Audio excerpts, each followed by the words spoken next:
नमस्कार, जय भीम, नमो बुद्धाय। साथियों, सुप्रीम कोर्ट के जज सीजेआई चंद्रचूड़ सिंह जी ने एक अच्छा ऐतिहासिक फैसला दिया। जैसे हम कई न्यायालयों में जाते, अदालतों में, तो हमने एक मूर्ति देखी थी कि आंखों पर काली पट्टी और एक हाथ में तलवार और दोनों तराजू के पलड़े ऊंचे नीचे थे।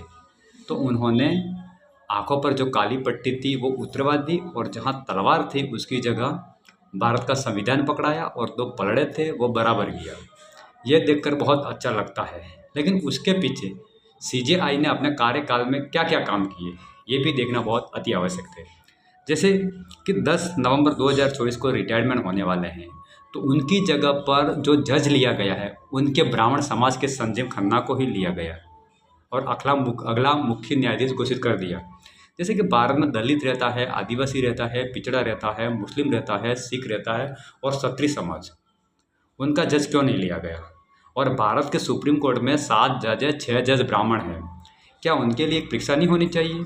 अगर परीक्षा होती तो हर समाज के जज आते, सिर्फ ब्राह्मण जज है। और भारत में 84,000 केस पेंडिंग पड़े, उनका निस्तारण नहीं हो रहा। और 84,000 जो केस हैं, उस केस में जो भी जिम्मेदार और जो भी व्यक्ति है वो दलित, आदिवासी, पिछड़े और अल्पसंख्यक होंगे, क्योंकि ब्राह्मण तो हो गए नहीं। अगर ब्राह्मण होते अंदर गुनहगार, तो 6 जज थे तो वो बाइज्जत बरी करवा देते। यानी कि जितने भी गुनहगार वो कैदी भरे गए जेलों के अंदर, वो भारत के दलित, आदिवासी, पिछड़े और मुस्लिम समाज के ही भरे गए हैं। अब जैसे कि परीक्षा तो करवाई नहीं उन्होंने, डायरेक्ट उन्होंने ले लिया। तो अंग्रेजों ने कहा था कि ब्राह्मणों का न्यायिक चरित्र नहीं होता है, इसलिए अंग्रेजों ने ब्राह्मणों को जज बनने की रोक लगा दी थी। लेकिन देश में वापस 1947 को आज़ाद हुआ देश, और भारत की सत्ता पूरी ब्राह्मण और वैश्य लोगों के पास गई। तब से देश के 90% लोग आज उनके गुलाम हैं। देश तो आज़ाद हुआ नहीं है, आज़ाद तो ब्राह्मण और वैश्य हुए, क्योंकि पहले से सत्ता उनके पास थी 5,000 सालों से। ठीक है, 200 साल तक अंग्रेजों ने राज किया था, पूरी सत्ता उनके पास ही थी, तो उनको तो जैसा था वैसा मिल गया। और उसी के अलावा सीजेआई चंद्रचूड़ जी की बेस में 7 जज है, 6 ब्राह्मण हैं। दलित, आदिवासी, पिछड़े का तो कोई जज बनता ही नहीं और बनने दे नहीं रहे, परीक्षा करवा नहीं रहे, तो परीक्षा पास करेगा नहीं तो आएगा क्या? वहाँ पर ऐसा है, राजा का बेटा ही राज करेगा। लेकिन दलित, आदिवासी, बहुजन बोलेगा नहीं तो ये संभव है नहीं। चलो धीरे धीरे सुधर आएगा। और मणिपुर जला तो सुप्रीम कोर्ट के जज ने कभी दबाव नहीं डाला प्रधानमंत्री पे, आपको वहाँ जाकर इस मसले को सुलझाना चाहिए। ये आपने क्यों नहीं किया? पुलवामा हमला हुआ, 300 किलोग्राम आरडीएक्स भारत में आया, तो आया कैसे? उन पर अभी एफआईआर नहीं हुई है, अभी तक उनकी कर पकड़ नहीं हुई है। इतनी हमदर्दी क्यों? वहाँ पर अभी तक न्याय नहीं हुआ है।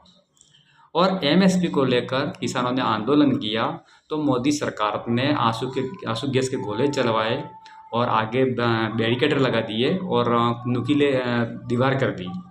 क्या वो इस देश के मूल मालिक नहीं है? वो किसान अन्नदाता नहीं है? उनको तो हिस्सा चाहिए था मेहनत का, मजदूरी का। वो इतना काम करते हैं, तो क्यों सीजेआई ने, ये सुप्रीम कोर्ट के उन्होंने ऐसा दबाव नहीं रखा? और लोकसभा में जितने भी चुनाव हुए, सीबीआई, ईडी, आईटी, पूरी तरह से विपक्ष नेताओं पर हमला किया, किसी न किसी तरह जेल में डाला गया। और जो कांग्रेस के समक्ष थे वो बीजेपी में आया, उन पर कार्रवाई नहीं हुई, जब खुद भ्रष्टाचारी बोल रहे थे। बीजेपी में आने से वो सब साफ हो गए वॉशिंग मशीन में। उसी तरह से इलेक्ट्रोल बॉन्ड से, गाय का कत्ल करने वाले से इलेक्ट्रोल बॉन्ड के हिसाब से 250 करोड़ का चंदा लिया। अब एक गाय की कीमत 20,000 है, तो 1,25,000 गायों का कत्ल हुआ तब 250 करोड़ बॉन्ड आया। तो क्यों न बजरंग दल, आरएसएस, एबीवीपी, विश्व हिंदू परिषद के लोग पूछ नहीं रहे हैं, गाय हमारी माता है, क्यों कत्ल करवाया? अगर उसकी जगह एक मुस्लिम भी गाय का कत्ल करे तो देश में हंगामा हो जाता है। क्यों? कि भारत के 4 स्तंभ पर 10% लोगों का कब्जा है, न्यायपालिका, कार्यपालिका, विधायिका और मीडिया पर। क्योंकि हमारा लोग तो पढ़ लिख रहा है नहीं, बोल नहीं रहा, तो बोलेगा कौन? उनका मीडिया है, उनके पत्रकार हैं, उनके हर हर जगह प्रचार करने वाले लोग हैं। हमारा कोई करने वाला नहीं है। तो गाय की माताओं का कत्ल करने वालों से 250 करोड़ चंदा लिया, कितने दुख की बात है। और जो अल कबीर के नाम की जो तेलंगाना में फैक्ट्री है, उसका मालिक हिंदू है और उसका नाम है वो मुस्लिम दिया है, ताकि लोगों में नफरत फैलती रहे। उसी तरह से देश में यूपीएससी जैसा एग्ज़ाम ख़त्म करवा दिया, लीक हो गए, उसके बाद एक लेटरल एंट्री से डायरेक्ट कलेक्टर भर्ती किए जा रहे थे। परीक्षा तो खत्म करवा देनी है और डायरेक्ट करनी चाहिए, तब सीजीआई ने फटकार क्यों नहीं लगाई। डॉक्टर में दलित आदिवासी पिछड़े बढ़कर अभी डॉक्टर लाइन में आने लगे तो नीट जैसे भी घोटाला करवा दिए, पैसों वाले के बच्चे पैसा देकर ये एग्ज़ाम पास कर ले और डॉक्टर बन जाए। क्यों सीजीआई ने अपना ये न्याय नहीं करवाया। विजय माल्या, मेहुल चौकसी, चौरसिया जैसे करोड़ों रुपया लेकर विदेश भाग गए। क्यों सीजीआई चंद्रचूड़ ने फटकार लगाई कि इन लुटेरों को यहाँ लिया जाए, उनका पैसा वापस निकलवाया जाए। क्यों नहीं किया। आज देश पे करोड़ों रुपए का कर्ज चढ़ा हुआ है। 2014 में देश पर 55 लाख करोड़ रुपए कर्ज था, आज बढ़कर 205 लाख करोड़ रुपए कर्ज हुआ है। यानी कि 155 लाख करोड़ कर्ज हुआ तो देश में क्या हुआ है, विकास तो कोई हुआ ही नहीं है। और देश में भूखमंगरी कांग्रेस सरकार में 2014 में 55 नंबर पर थी, आज वर्तमान में 105 नंबर पे। बोलो उसके अलावा 55 से 56 नहीं हुई, जबकि 55 से 105 हुई और गरीब बना दिया देश को। सीजीआई ने क्यों सवाल नहीं पूछा। आपके 10 दिन जाने के थे तो आपने ये सवाल क्यों नहीं पूछा। ये भी बहुत एक सवाल करता। पीएम केयर में कितना फंड लोगों ने दिया, वो फंड कहाँ गया, ये भी आपने अभी तक सवाल नहीं पूछा उनसे। हंसदेव जंगल अडानी को बेच दिया और वहाँ के आदिवासी को नक्सलवादी बोलकर गोलियां चलाई जा रही और मारा जा रहा है। और जंगल पर्यावरण तो आदिवासियों के हाथों में, जंगलों में आदिवासी बसता, उन आदिवासी को मरवा रहे। क्यों आप chief justice of India Chandrachud Singh आपने ये जवाब नहीं मांगा प्रधानमंत्री से। देश में मुस्लिमों को धर्म के नाम से मारा जा रहा है, क्यों आपने नहीं बताया। और चंद्रचूड़ सिंह जी आपको धन्यवाद देता हूँ, क्योंकि दलित आदिवासी पिछड़ा समाज सोया हुआ है, इसलिए आपको बहुत धन्यवाद देता हूँ। आपने जाते जाते ब्राह्मण समाज का उद्धार कर दिया। आपने एसटी एससी में क्रीमिलेयर और वर्गीकरण लाकर खड़ कर दिया। तो हरियाणा में बीजेपी की सरकार जैसे बनी तो वहाँ का क्रीमिलेयर या वर्गीकरण लागू कर दिया। तेलंगाना में कांग्रेस की सरकार थे, वहाँ पर भी कर दिया। यानी किसी ने कहा कांग्रेस आरएसएस की माँ है और बीजेपी आरएसएस का बच्चा है। लेकिन हमारे लोग पढ़ेंगे नहीं, लिखेंगे, बोलेंगे नहीं, तो कौन जानेगा ये बात। लेकिन आपने हमेशा, और हमें आशा नहीं पूरा विश्वास है कि आपको बीजेपी के अंदर बहुत बड़ा पद मिलने वाला है। राज्यपाल बनेंगे तो बहुत अच्छी पोस्ट मिलने वाली है। आप रिटायर्ड होकर मिलेगा, काफ़ी सारे लोगों को मिला है, बीजेपी में मौका मिलता है। तो आपने अपने समाज के लिए बहुत अच्छा काम किया, क्योंकि आपके सब ब्राह्मणों की संख्या 3.5% है, 5.5 या 6% बनियों की है, 10% आप लोग दिमाग से खेलते हो। क्योंकि हमारे पास टीवी नहीं है, मीडिया नहीं है, प्रचार प्रसार के संसाधन नहीं है, हमारे लोग बोल नहीं रहे हैं और लिख नहीं रहे हैं। तो आप जितना अत्याचार कर रहे हो वैसे तो बहुत बड़ी बात है, फिर भी हमारा समाज जाग नहीं रहा है, फिर भी हमारा समाज हिंदू धर्म का झंडा लेकर चल रहा है। कहीं ना कहीं हमारे समाज को और अभी एलन मस्क ने खुद बताया है कि ईवीएम हैंग हो सकता है, क्योंकि एलन मस्क टेस्ला जैसी बड़ी बड़ी कारें बनाते हैं। एलन मस्क स्पेसएक्स अंतरिक्ष में भी यंत्र बेचते हैं, टेक्नोलॉजी में स्पेशलिस्ट हैं।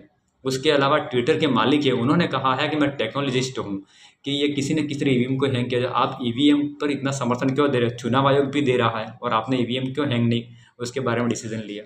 कहीं ना कहीं आपसे बहुत अच्छी समझदारी पता है कि समाज की हमारा दलित आदिवासी का अगर नेता बन जाए आपके टिकट से तो आपके पैरों में आके पड़ा रहेगा, लेकिन हमारे समाज के उद्धार के लिए बात नहीं करेगा। इसलिए हमारे समाज में बलात्कार, मर्डर, रेप हो रहे हैं, तो जो कर रहे हैं वो स्वर्ण समाज के ही कर रहे हैं ज़्यादातर। और हमारे साथ हो रहा है उसका जिम्मेदार देश का 10% सवर नहीं है, हमारे नेता लोग हैं, क्योंकि आपके पैरों में आके बैठ गए। हमने तो वोट दिया था, हमारा समाज का व्यक्ति है, आगे जाकर आपका बात करेगा, लेकिन वो बिक जाता है। तो ये हमारी बहुत बड़ी दुर्दशा है। अब हमारा देश का समाज जागेगा नहीं, तब तक ये चीज़ें बहुत मुश्किल है। और उसी तरह से आपने तो अपने समाज की जागृत के लिए बहुत सारी बातें की, लेकिन हमारा समाज अभी जागृत हुआ नहीं है, पढ़ा नहीं है, लिखा नहीं है, वो डर रहा है। लेकिन संवैधानिक भाषा में आके बोलेगा कि दिन अच्छे आएंगे। लेकिन इतना होने के बावजूद भी समाज नहीं जाग रहा है, तो इसमें ब्राह्मणों का और स्वर्णों का कोई दोष नहीं निकाला जाता है। क्योंकि आज जितने भी बलात्कार होते हैं, मर्डर होते हैं, तो इसके पीछे जिम्मेदार कहीं ना कहीं प्रशासन, सरकार तो है, उसके पीछे हमारे लोग भी हैं, क्योंकि हक की आवाज़ लड़ नहीं रहे, हक की आवाज़ बोल नहीं रहे। तो धीरे धीरे बहुजनों में जागृति आएगी और हो सकता है आने वाले समय में एक दिन समझ जाएंगे और अच्छा ऐतिहासिक निर्णय लेंगे। बहुत दुख हो रहा है कि सीजीआई चंद्रचूड़ सिंह जी आपके रहते हुए जो कामों की उम्मीद थी वो काम नहीं हुए, और आपने अभी नया जो न्यायाधीश घुसा वो भी ब्राह्मण ही घुसाया। क्या क्षत्रिय काबिल नहीं था, दलित काबिल नहीं था, आदिवासी काबिल नहीं था, ओबीसी काबिल नहीं था, मुस्लिम काबिल नहीं था, सिख। तो ये देश आज़ाद हुआ तो हुआ कैसे, किस भाषा में समझे कि देश आज़ाद हुआ। ये देश की जनता को समझने का विषय है। जय भीम, नमो बुद्धाय।